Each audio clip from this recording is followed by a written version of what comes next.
only know of one, and it's the one.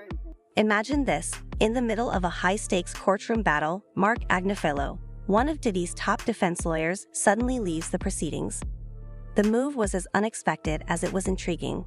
Agnifilo, known for defending big-name clients in challenging cases, didn't walk out for no reason. Could there be hidden conflicts within Diddy's defense team? Was there a clash in legal strategies, or maybe even a twist in the case that caught everyone off guard?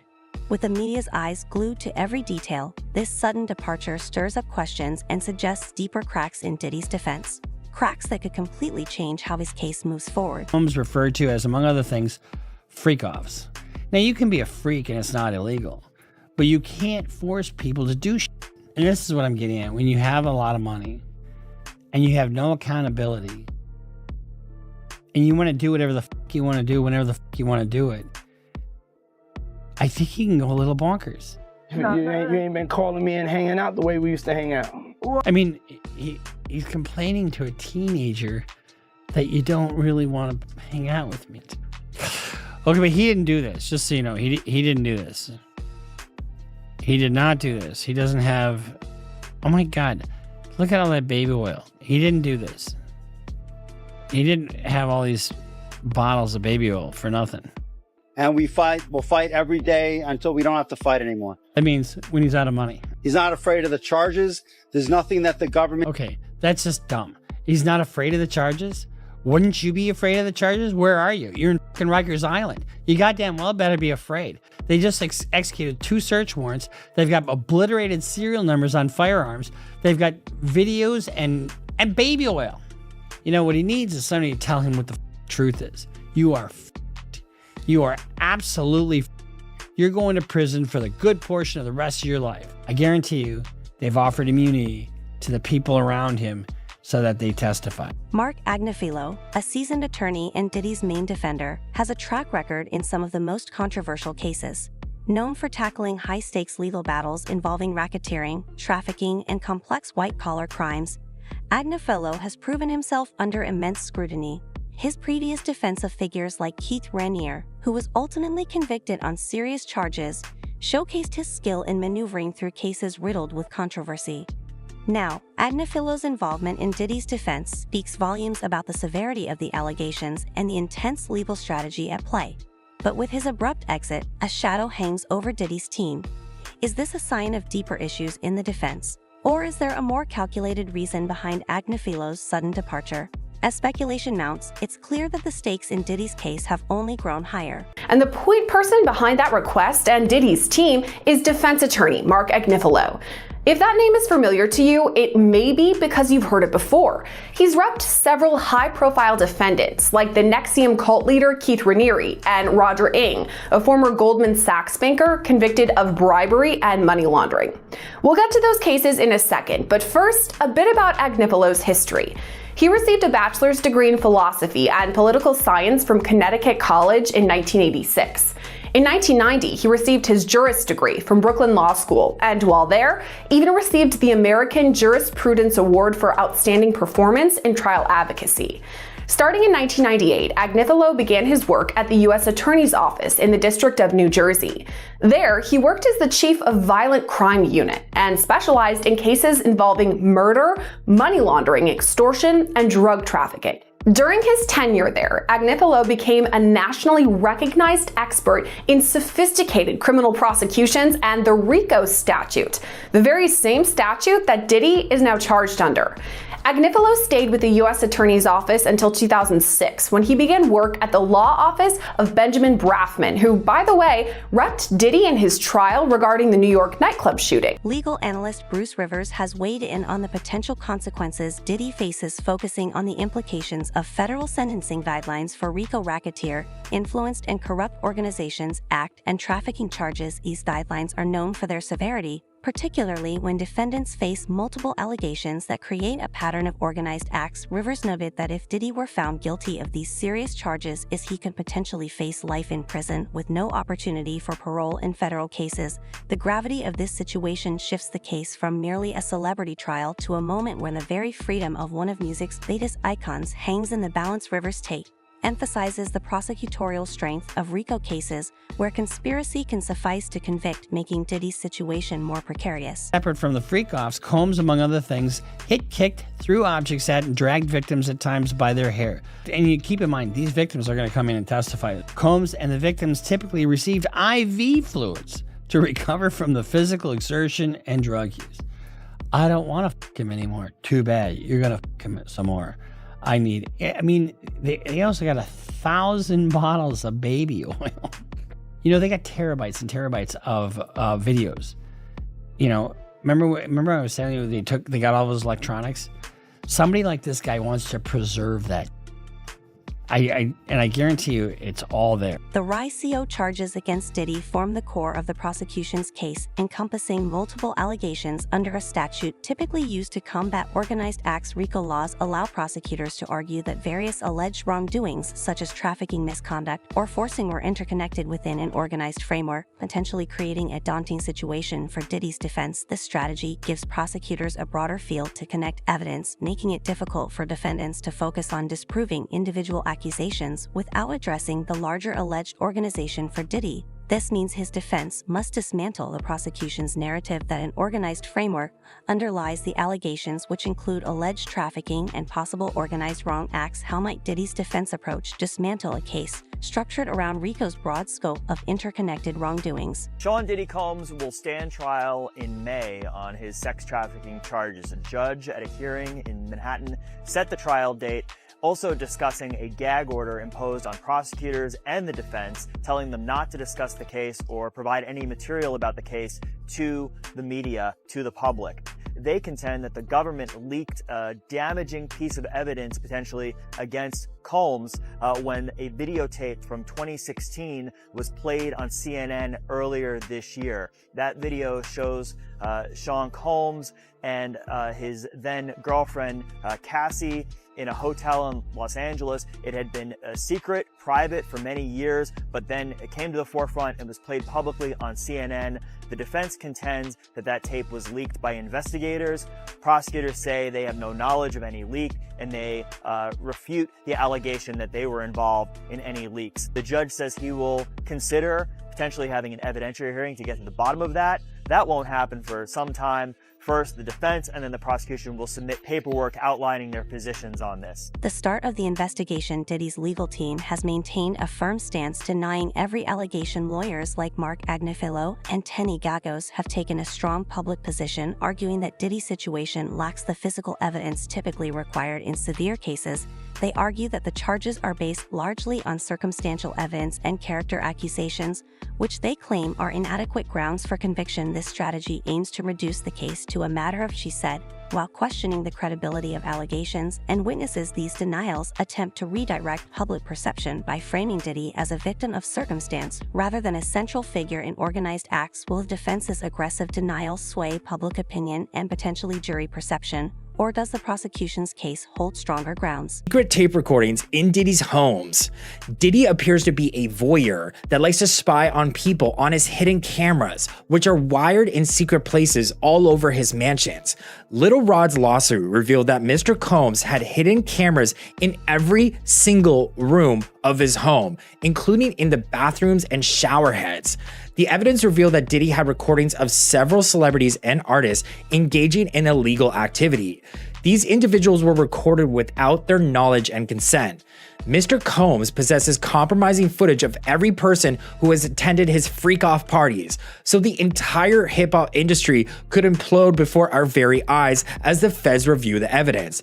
It was revealed that Diddy allegedly has freak-off footage of Beyonce. Defense attorney Tenny Gagos has drawn notable comparisons between Diddy's case and those of Harvey Weinstein and R. Kelly, both high-profile cases that similarly face intense public scrutiny and controversial narratives. However, Gagos emphasizes differences, pointing out that Diddy's case reportedly lacks certain concrete physical evidence that played a role in securing convictions against Weinstein and R. Kelly. By making this comparison, Gagos aims to preemptively address and counteract parallels distinguishing Diddy's defense from the outcomes of other recent high-profile cases. Her comments underscore the defense's intent to frame Diddy's allegations as largely circumstantial, drawing a line between perception and evidentiary reality. Does Gago comparison help or hinder Diddy's defense given the intense public focus on high-profile cases in recent years? It's not all the time they say this, but they say this is going our way. Not the bail.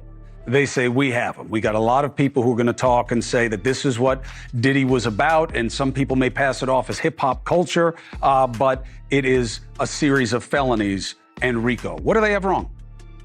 They did say in court today they've talked to 50 witnesses. We said the same thing. We've been doing a parallel investigation at every single step of the way, talking to every single there's the same kind of universe of people here that he's been around. We're talking to people to show that we have a case. He's fighting, he's innocent, and he's gonna be able to show it. Innocent means he didn't do any of the wrong things. Not guilty means they can't make the case. He's right? innocent. So you think he did none of these things? He was never present in any of these activities? This wasn't his lifestyle? But a lifestyle and being present in activities doesn't mean he committed a crime. Unless those activities and that lifestyle are criminal. But those activities and the lifestyle is not criminal. What was notable today, what my partner Mark said in court, is they never once said that these women didn't consent to what happened. Not once.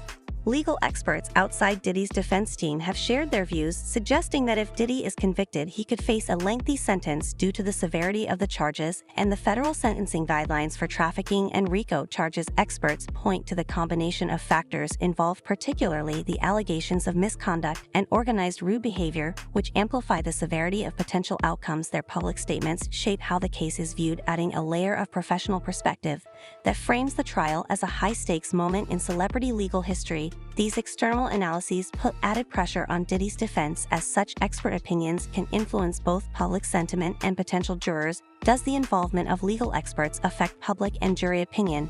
And can Diddy's defense effectively counter these influential statements? And turned raunchy. People were getting high. There were girls swimming topless, young-looking girls that were, not dressed. We moved to another part of the house so that he wouldn't be exposed to what was going on. In later years, Diddy implemented a curfew for children. The kids have like an hour left. So get extra comfortable, but this thing turns into something that when y'all get older, y'all don't want to come through. I think he's a monster. This week, Houston-based lawyer Tony Busby says more than 120 people are coming forward with claims Diddy sexually abused them. Our youngest victim at the time of the occurrence was 9 years old. We have an individual who was 14 years old. We have one who was 15. Did Diddy assault you in any way? When you say assault, I don't know the exact definition, but he put his arm around me in an uncomfortable way. Diddy is now behind bars, facing federal charges of sex trafficking and racketeering. He denies all claims of sexual abuse, including against minors. The gravity of Diddy's case has made it a point of focus for legal analysts who highlight the role misconduct and organized acts charges play in celebrity trials. These experts argue that cases with RICO elements, especially when involving high-profile figures, create a precedent for how aggressively the justice system approaches alleged wrongdoings in entertainment. In this case, public opinion could be heavily influenced by analysts discussing potential outcomes and scrutinizing the defense's response to severe allegations for Diddy's team. Such external commentary complicates jury selection and courtroom strategy, as high-profile cases already struggle to maintain objectivity among jurors. Media coverage, centered on expert assessments, amplifies this challenge, potentially framing Diddy as already culpable before any trial proceedings fully unfold. Defense teams in these scenarios often attempt to combat such influence by focusing on dismantling specific elements of the prosecution's narrative, especially those that could sagers on emotional grounds rather than factual basis alone. Of his career, still very much so an icon and influential figure. So she's just a young girl from Northern California who's gonna believe that he had done something to her like this. So she didn't tell anybody. She did not hire an attorney. All she did was make the police report in the hopes that maybe the police would try to investigate and come up with anything. But she said she kind of felt from the police that they were disregarding what she was saying, even without saying Mr. Combs' name. So she didn't feel any confidence that revealing his name would have done anything. Sure, sure. I mean, but there's a police report. Yeah. I mean, that fact in of itself is a big deal, because when you're talking about going back in time and talking about these allegations from other alleged victims, you know, there's not a lot of police reports, but you guys actually have one. And is that going to be revealed? Are we going to be able to see it? Yes, as soon as I file my lawsuit in civil court, I will be attaching the criminal complaint that was made. I'll attach the number so everyone can see that this is a real number and can go to the police department there and request their own copy of that police report that was made back in 2018. Well, that's going to be a huge deal when it happens, obviously, so we want to follow up on that. Did Mr. Combs have any reaction? Do you know if he was interviewed? I mean, he was named in the police report? I don't think so. Based on what she said, she really felt that the police were trying to bury this and disregard her claims and not really investigate, which is another reason why a lot of victims don't report these things to the police. We have to address the elephant in the room is that we have victims, especially women, who go to the police, who are typically men, who don't actually investigate these things. They victim blame, they victim shame, and women don't feel safe or even protected to even make these claims because they don't think they'll be taken seriously, nor will their claims be investigated. Legal experts assert that if Diddy Shan Combs is convicted, he could face a life sentence under federal guidelines due to the severity of his charges. The case includes allegations of racketeering, trafficking, and transportation for purposes of prostitution, with each carrying lengthy potential sentences. The most severe charge, trafficking by force, fraud, or coercion, has a mandatory minimum of 15 years and can result in a life sentence, especially in federal cases where penalties tend to be strict and cumulative. Moreover, analysts note that the defense might face hurdles even if they establish reasonable doubt for individual allegations. The compounded nature of RDO charges often allows prosecutors to argue that even loosely connected allegations contribute to an organized structure. This approach limits the defense's ability to isolate incidents as prosecutors frame them as elements within a broader calculated pattern. The combined influence of expert statements and public sentiment ultimately presses the defense to adopt innovative tactics to counter the prosecution's narrative. Effectively knowing each aspect of their case might shape broader perspectives on accountability in high-profile cases. These stories, because I think it's important to point this out. When you highlight and you talk about some of the charges that have been leveled against him, and you see some of the stuff that's being said about him. Look at this right here. Former Danity Kane singer Aubrey O'Day writes, "I never thought I would see this day," she told TMZ. "We all buried this inside of us in order to be able to keep going. And not just me, but victims you don't even know yet. We're all processing what that type of vindication can actually feel like now. Every conversation I've had with victims last night has been beyond moving on all levels." That was Aubrey O'Day. You know 50 Cent was going to make sure his voice was heard.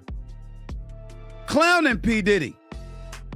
Taunting him, basically, because he's long taunted P. Diddy for years over the harrowing allegations against him. And what does he say here?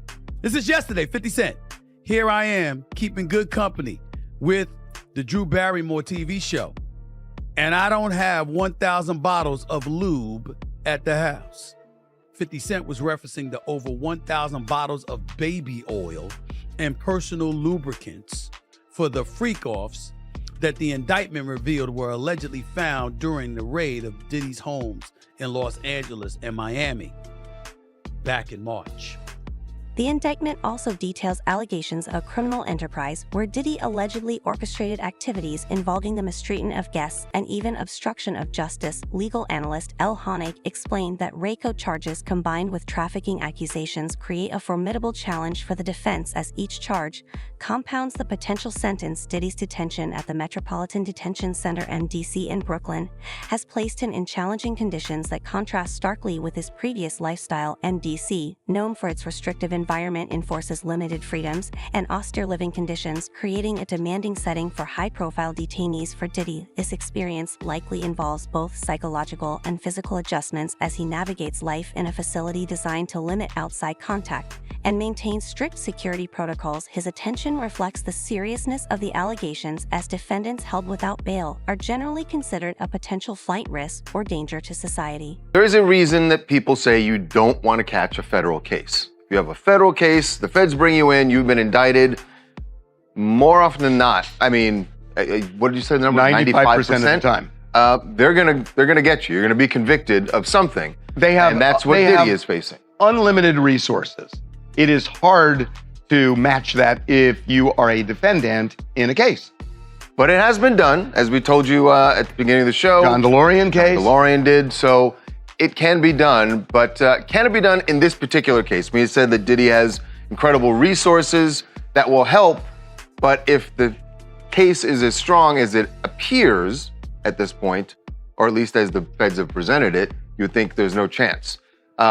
But maybe they're not presenting exactly what they have at this point. Well, the thing is, it's usually, in terms of public perception, the strongest the day the indictment comes out because you haven't heard the defense. Public reaction has also been intense, amplified by comparisons to other high-profile cases involving celebrities, adding to the pressure on Diddy's legal team to dismantle the interconnected allegations. Federal guidelines offer little flexibility for plea bargains in cases involving coercive trafficking, making it likely that if found guilty, Diddy could face substantial prison time. The case will test how far his defense can go to counteract federal prosecutorial power in a high-profile context where public perception and legal realities clash. Federal sentencing guidelines for RICO and trafficking charges present significant challenges, as convictions for these acts often lead to extended or life sentences. In Diddy's case, the potential for a multi-decade or life sentence underscores the stakes of the trial, especially since RICO guidelines include cumulative sentences that account for interconnected activity. Legal experts have emphasized the rigidity of federal guidelines, which can leave little room for leniency in cases involving organized acts. Diddy's defense faces an uphill battle, as dismantling each charge or reducing the narrative of organized wrongdoing will be essential to avoiding the full extent of federal penalties. Can Diddy's defense counter the federal guidelines and mitigate the potential for a harsh sentence if convicted? That's it for today's video. Stay tuned until next time.